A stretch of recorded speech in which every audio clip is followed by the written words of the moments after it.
When it comes to emotion, it's all about surrender.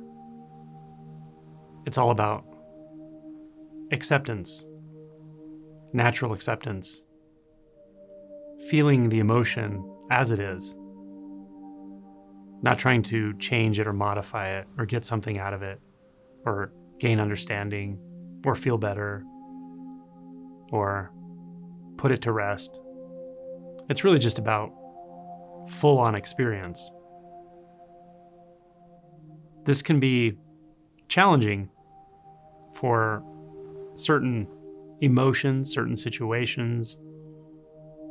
We often are comfortable with some emotions and uncomfortable with other emotions, or certain situations will make it more difficult to fully experience and just allow a particular emotion.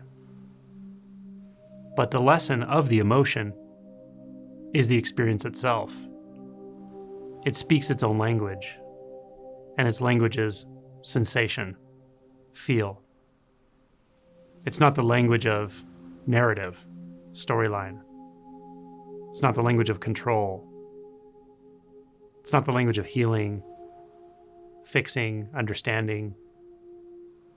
It's just pure experience. It can be helpful when there are a lot of emotions that are intertwined, stuck together, or if it feels like there's a lot of resistance, avoidance, or repression. It can be helpful to label the emotions. Often when there's a very intense situation in life, a tragedy, a trauma, a breakup, a restructuring, job loss, illness, we'll experience a lot of emotion at once, and it can be hard to differentiate what exactly we're feeling. So starting by just asking in any given moment, what am I feeling right now? Can be a great way to start. And sometimes that doesn't even give you the answer right away. You may have to ask, am I feeling sadness? Am I feeling fear? Am I feeling happiness? Am I feeling resentment? Am I feeling guilt? But once one of those labels hits, or it's just obvious that, say, we're feeling sadness, then just let there be sadness right now. Give it space, which means don't try to fix it. Don't try to understand it. Don't try to relate it to the past or the future or a situation or a person. Just feel it. Feel what it is to be sad. How does it make the body feel? How does the energy field feel? How does it make you want to move or not move? But trust the full experience of it, the sensations, the way the body interprets it. If tears come, they come. If they don't, that's okay too. Just feel it. And a degree of self-parenting can be helpful. You sort of talk to it.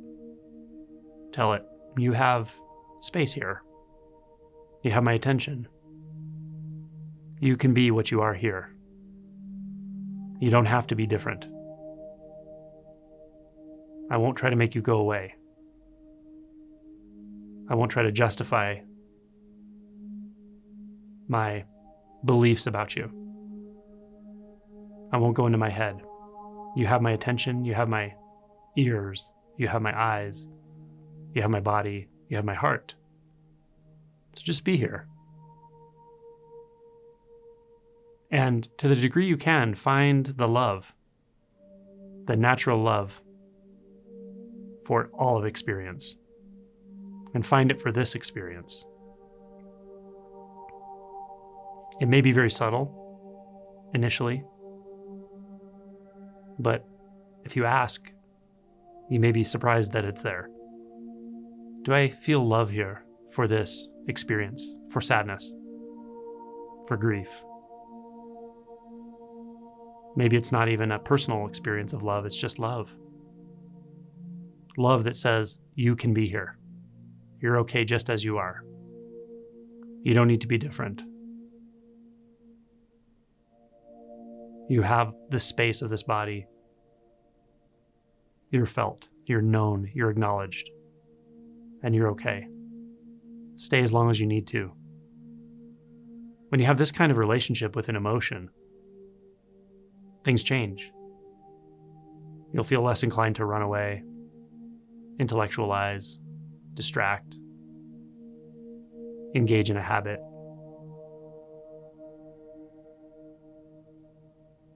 It'll feel okay, natural, simple, innocent. Try to touch into the helplessness aspect. Helplessness can be a word that's jarring at times. But in this space, it makes sense because the emotion's already here. And the emotion is helpless. It can only be what it is. It's helpless to be something other than it is. So the love recognizes that and tells it it's okay.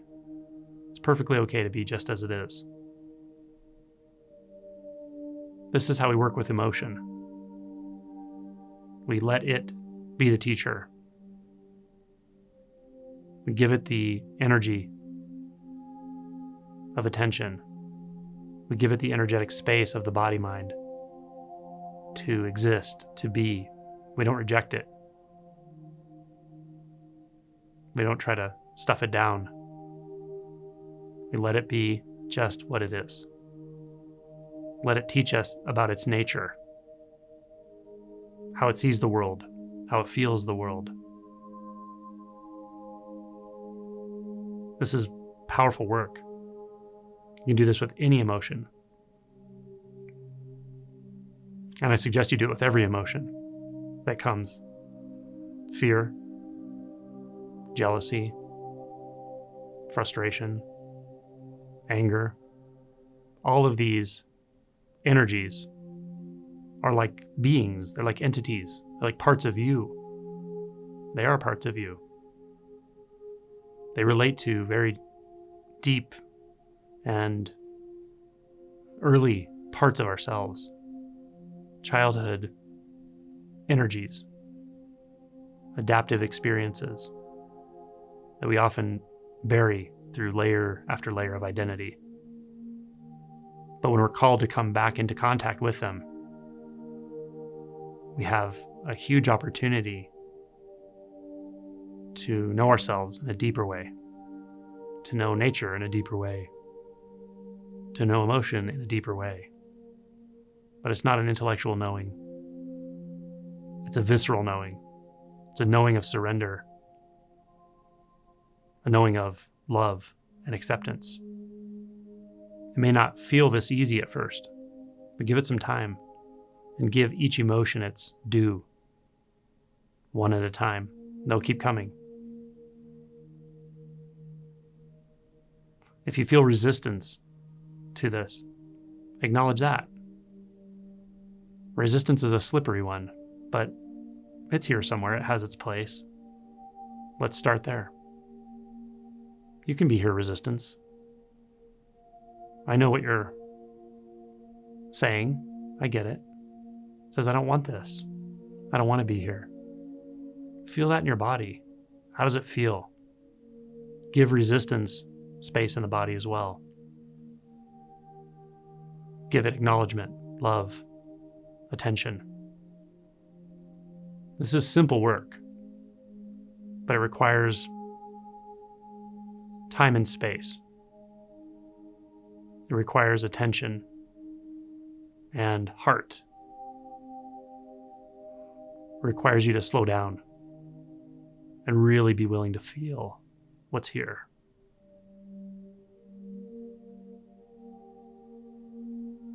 And it will all take care of itself. Be patient.